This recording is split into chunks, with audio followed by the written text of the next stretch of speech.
Do we have any non-Muslims on any of the mics of the sisters? Okay, we have one in the right-hand side. Go ahead, sister. Salam alaikum ji. I am a Hindu, Amuta Ramesh.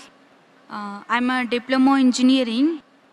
Sorry to asking this question. Hindu believes their religion, Muslim believes their religion, but when both are meeting, Hindu will not trying to convert in Hindu, but the Muslims, why do they are trying to convert in Muslims?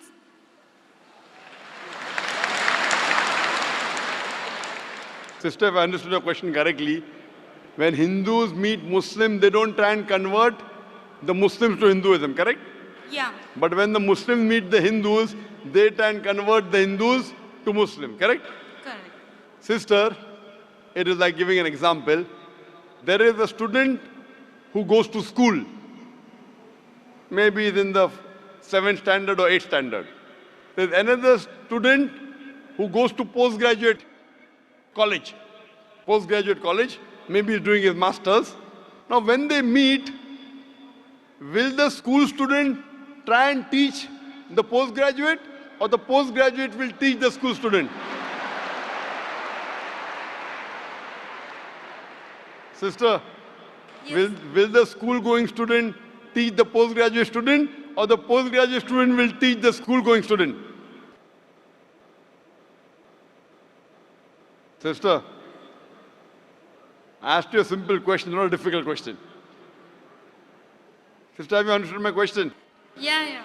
So will a student going to school will teach a student going to a senior college, postgraduate college? Or No. will a student going to postgraduate college will teach a student going to the school?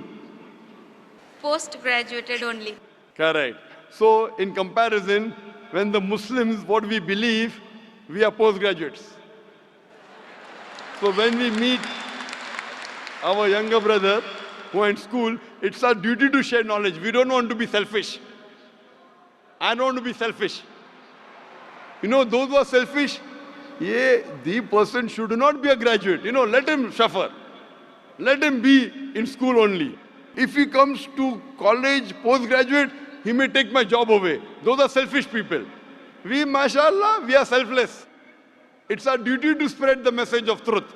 So when we meet a non-Muslim, whether Hindu, whether Christian, whether Buddhist, we tell Ta'ala vila kalmitum sawa'im baina bainakum. Come to common terms, and we try and educate them. We don't want to degrade them. We try and educate them so that they can become a postgraduate, and both of us will get a good job. The good job is going to Jannah. So we don't alone want to go to Jannah. We want to take our brothers and sisters to Jannah.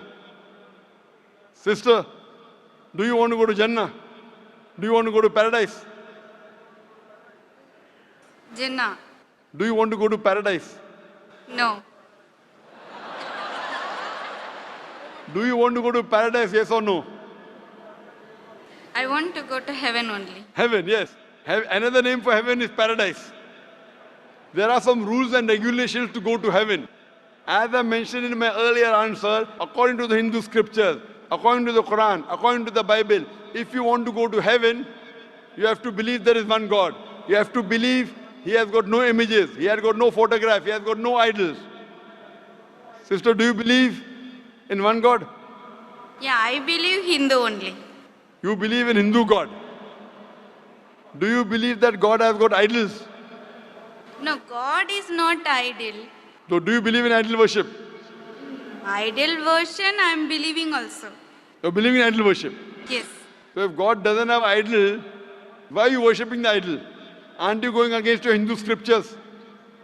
Your Hindu scripture says in Svetasvatara Upanishad chapter 4 verse number 19 and Yajurveda chapter 32 verse number 3, Na tasya pratima asti. Of that God, there is no image, there is no photograph, there is no painting, there is no statue, there is no sculpture, there is no idol. So do you want to follow your Hindu scriptures, or you don't want to follow your Hindu scriptures? No, I want to follow my culture only, Hindu only. Culture, not your religion. My religion is Hindu only, I want to follow. But your Hindu religion is based on Vedas. Have you read the Vedas, sister? No. Isn't your duty you have to read the Vedas? When will you read it? Tomorrow? Or tonight? I don't know. I will try. I request you, sister, read the Vedas tonight. No, but No, but why you can't read it at night? You can read at night, sister, no problem. Veda and Quran you can read day, you can read night, no problem. My request to you, sister, go home, go on the internet, type the references I gave. Yajurved chapter 32, verse number 3, Sweta Setara Upanishad chapter 4, verse number 19. You know, in Kishanganj, I gave a talk in Kishanganj just 2 weeks back. And it was a 3-day program. First day, it was a talk. Second day, open question and session only. Third day was talk and question. On second day, and the deadline in India is 10 o'clock on Supreme Court. But when 10 o'clock was over, one intellectual Hindu came and told, you know, Dr. Zakir, what are you trying to do? You're talking about communal harmony, what you're trying to convert and blah, blah, blah, blah, blah. I only believe in Bhagavad Gita, I don't believe in Veda. I wanted to answer him, but the time was up. So I told him, when you come tomorrow, inshallah, I will give you the first chance. The next day, when I gave him the first chance to ask the question, he said, full night, I did research. I phoned the scholars of Hinduism, the Pandits, and I was shocked that they said that whatever you told 100% was correct. In Hinduism, there is one God. Hindu scriptures speak about Prophet Muhammad, peace be upon him. He said, I could not sleep the full night. So he made my job easier. So I'm requesting you, sister, that tonight you go home. If you don't have any Pandit to ask, you can Google, you know. Sheikh Google, we say Sheikh Google.